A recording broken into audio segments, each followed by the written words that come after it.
Shalom saudara-saudara sekalian. Pada hari ini kami dari pihak Ruhama ingin membawakan firman yang berjudul Jalan Keluar. Jalan menuju keselamatan yang kekal itu sempit, tidak selebar jalan menuju kebinasaan, yaitu kematian yang abadi yang terlepas dari genggaman tangan Tuhan. Mari kita lihat ayat berikut. Matius 7 ayat 13-14. Masuklah melalui pintu yang sesak itu, karena lebarlah pintu dan luaslah jalan yang menuju kepada kebinasaan, dan banyak orang yang masuk melaluinya. Karena sesaklah pintu dan sempitlah jalan yang menuju kepada kehidupan, dan sedikit orang yang mendapatinya. Jalan yang Tuhan pilihkan untuk kita memanglah tidak mudah, karena pada hakikatnya kita ini bukanlah Tuhan. Kita hanya makhluk biasa, manusia yang lemah, yang untuk bisa diterima di kerajaannya haruslah ia berjuang. Akan tetapi sebagai pengikut-pengikut Kristus, patutlah kita tahu bahwa apa yang direncanakan oleh Tuhan itu pasti selalu yang terbaik untuk kita. Ya, oleh sebab itu sekalipun Ia adalah Allah yang menguji kita, Ia juga adalah Allah yang memberikan jalan keluar kepada kita. Itu pasti di setiap ujian yang kita hadapi, supaya ada jalur bagi kita untuk bisa memperoleh keselamatan. Mari kita lihat di ayat berikut, 1 Korintus 10 ayat 13. Pencobaan-pencobaan yang kamu alami ialah pencobaan-pencobaan biasa yang tidak melebihi kekuatan manusia. Sebab Allah setia, dan karena itu Ia tidak akan membiarkan kamu dicobai melampaui kekuatanmu. Pada waktu kamu dicobai, Ia akan memberikan kepadamu jalan keluar, sehingga kamu dapat menanggungnya. Amin, saudara-saudara.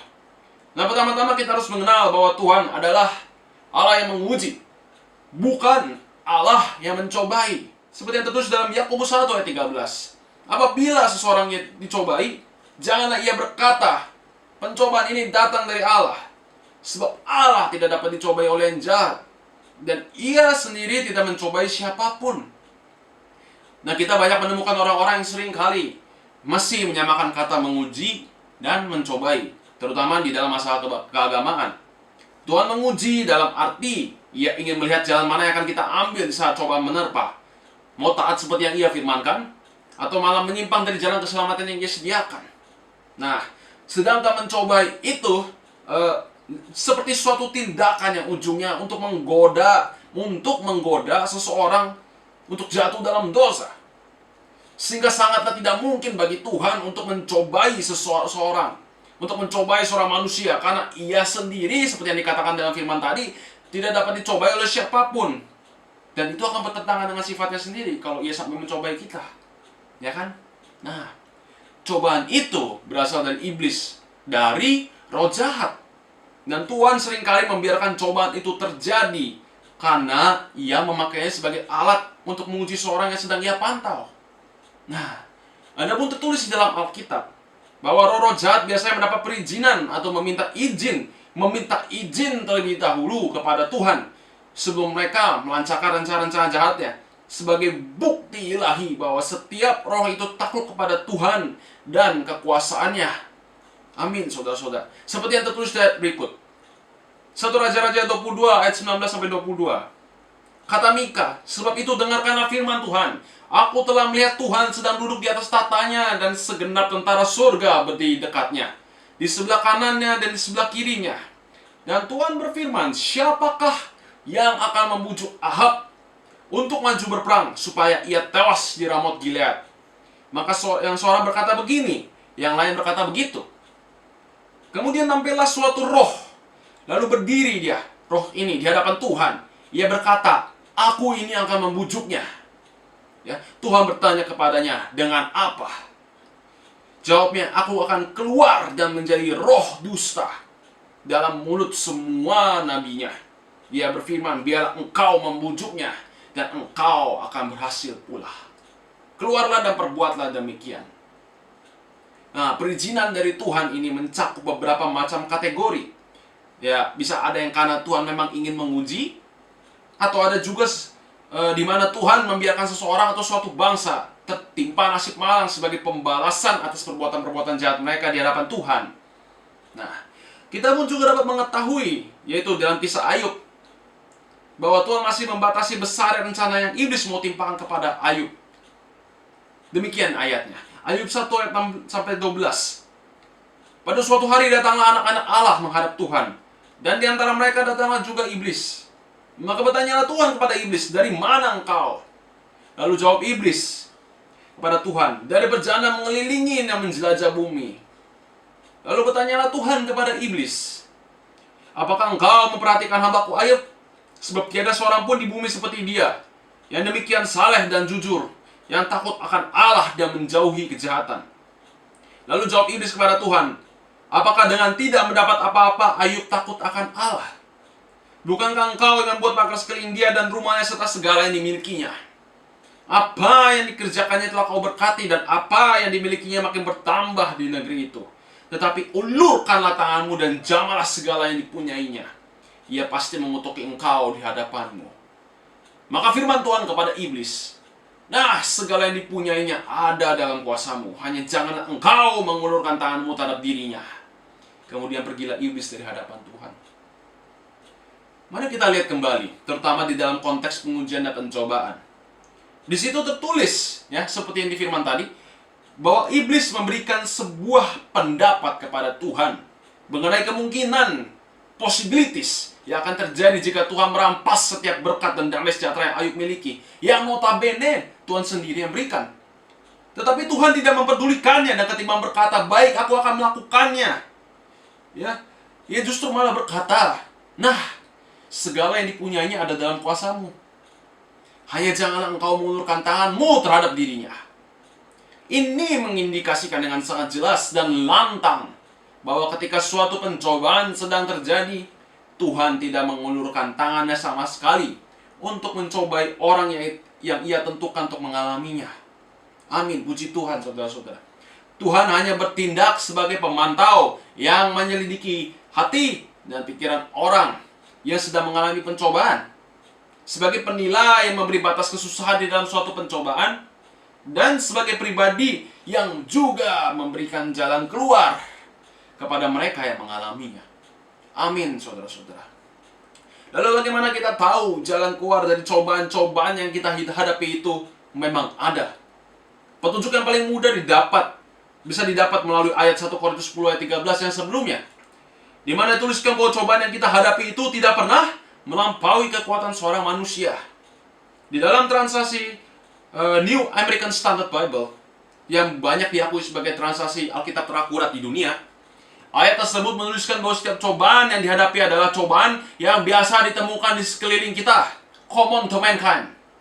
Perkataan ini didukung lagi oleh ayat berikut, 1 Petrus 5 ayat 8-9, sadarlah dan menjaga-jagalah. Lawanmu si iblis berjalan keliling, sama seperti singa yang mengaum-ngaum dan mencari orang yang dapat ditelannya. Lawanlah dia dengan iman yang teguh, sebab kamu tahu bahwa semua saudaramu di seluruh dunia menanggung penderitaan yang sama. Amin, saudara-saudara. Ayat ini sudah cukup tegas menjelaskan kalau cobaan yang kita alami itu adalah cobaan yang serupa dengan yang orang-orang lain alami di luar sana, yang sudah sering kali ditemukan oleh pengikut-pengikut Kristus yang lain seperti kita. Nah, singkat cerita, jika ada yang berhasil melewatinya dengan berkemenangan, maka di situ pasti ada jalan keluar. Dan jalan keluar ini juga pasti tersedia bagi pengikut-pengikut Kristus yang lain seperti kita, karena Allah itu adil. Amin, puji Tuhan. Nah, selanjutnya bagaimana cara kita bisa menyadari jalan keluar tersebut?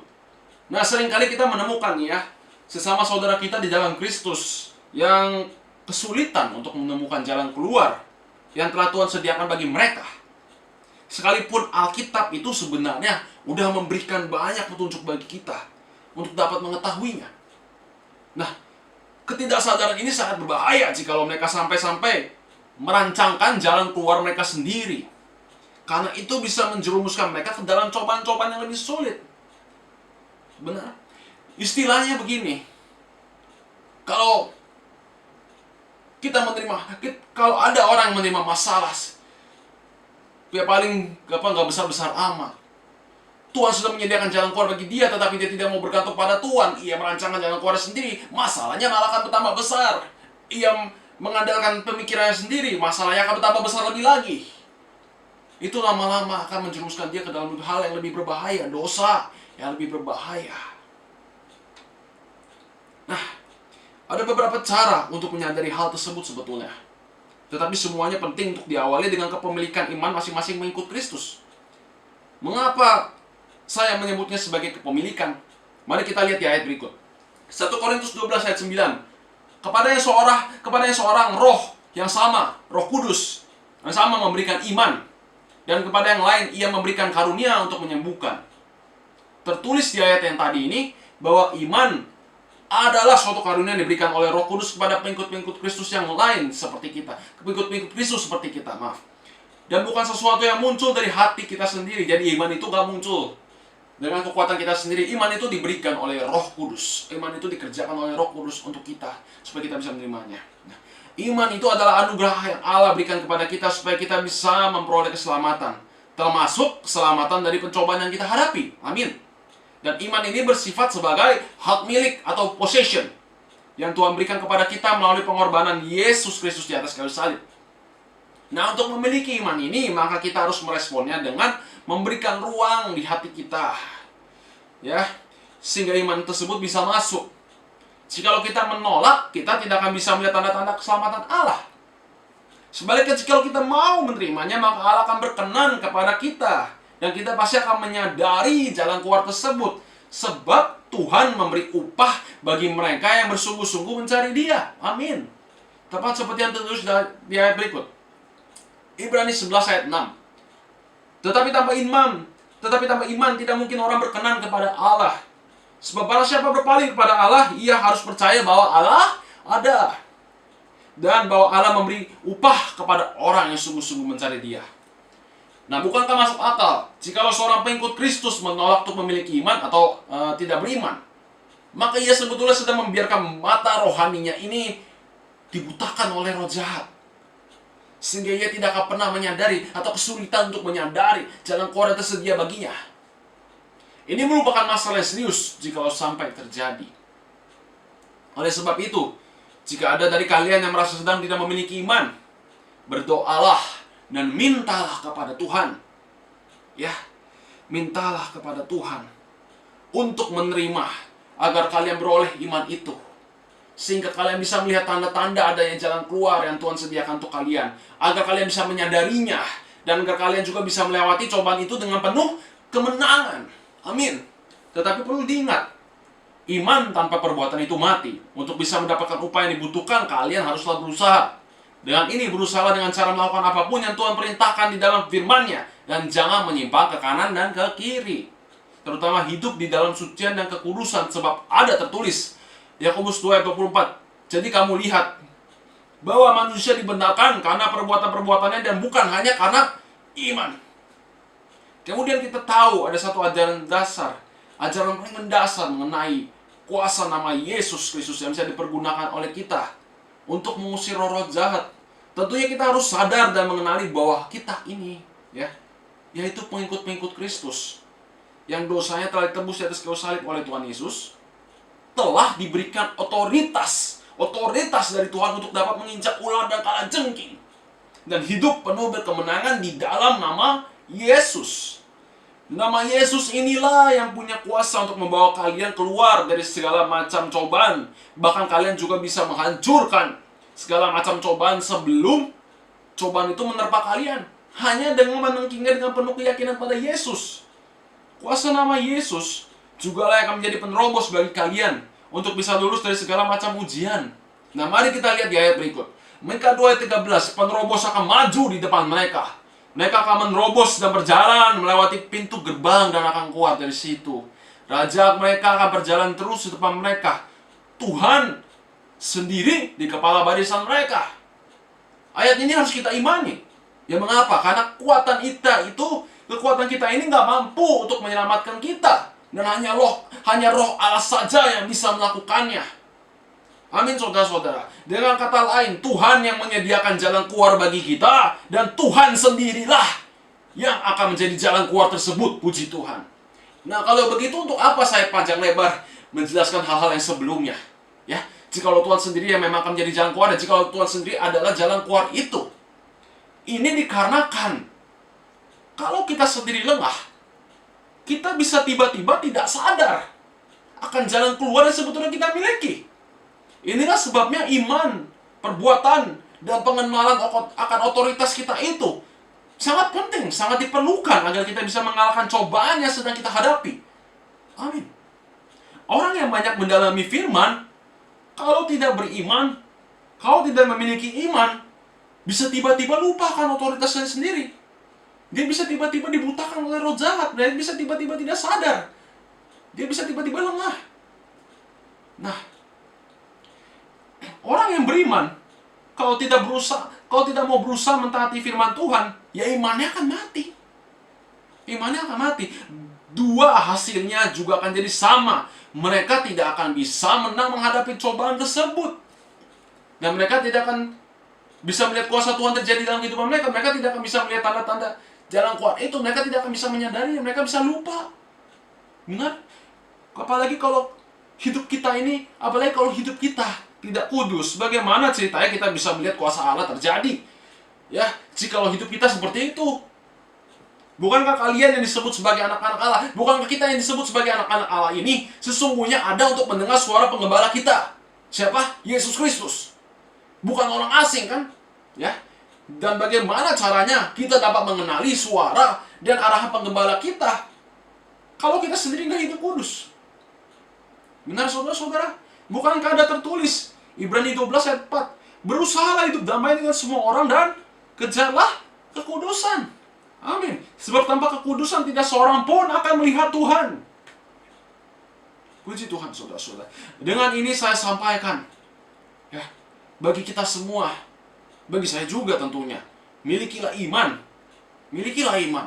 Taatlah kepada apa yang Tuhan perintahkan kepada kita di dalam firman-Nya. Kita bersama-sama jaga kekudusan. Kita bersama-sama kenali otoritas kita sebagai anak-anak Allah. Juga tentunya kita jangan sampai membiarkan diri kita dicobai. Jangan bertindak bodoh dengan menjerumuskan diri kita sendiri ke dalam suatu pencobaan. Nah, ini sangat vital. Nah, akhir kata, Tuhan yang menguji, Tuhan yang memberikan jalan keluar. Dan Tuhan sendirilah yang akan menjadi jalan keluar tersebut bagi kalian, bagi kami semua, bagi kita. Bukankah ketika Yesus sedang dicoba di padang gurun, Ia sendiri menang karena Ia dipenuhi oleh iman dan sadar betul akan identitasnya sebagai siapa? Tuhan. Sebagai Tuhan, Dia sadar akan identitasnya sebagai Tuhan.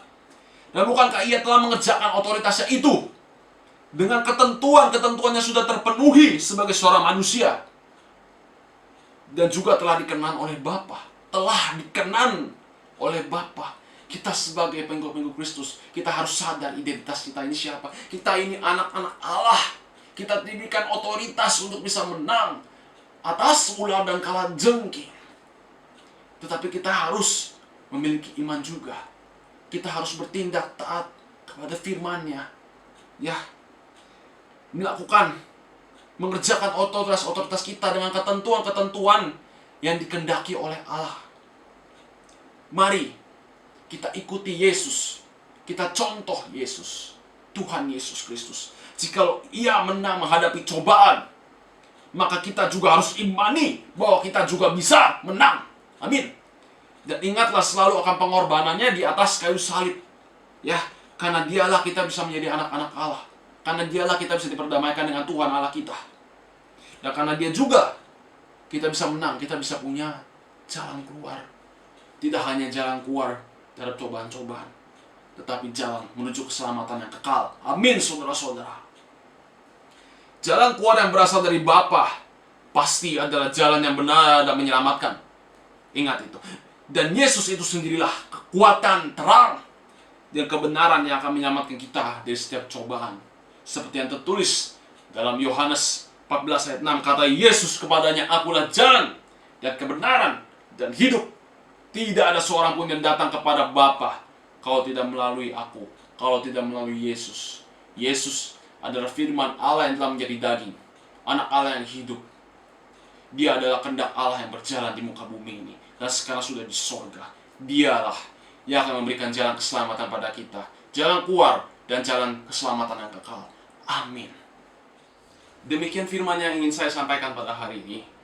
Kami semua dari pihak Ruhama berharap agar apapun yang telah saya sampaikan barusan bisa memberkati saudara sekalian hari ini.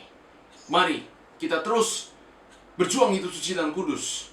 Kenali otoritas-otoritas kita sebagai anak-anak kerajaan surga. Dan kita ingat, selalu taat akan firman-Nya, miliki iman. Dan mari kita berjalan bersama dengan Yesus Kristus di kehidupan kita sehari-hari. Terima kasih. Shalom, damai sejahtera bagi kalian semua pada hari ini, dan pada esok hari, dan pada bulan tahun yang akan datang. Haleluya. Amin.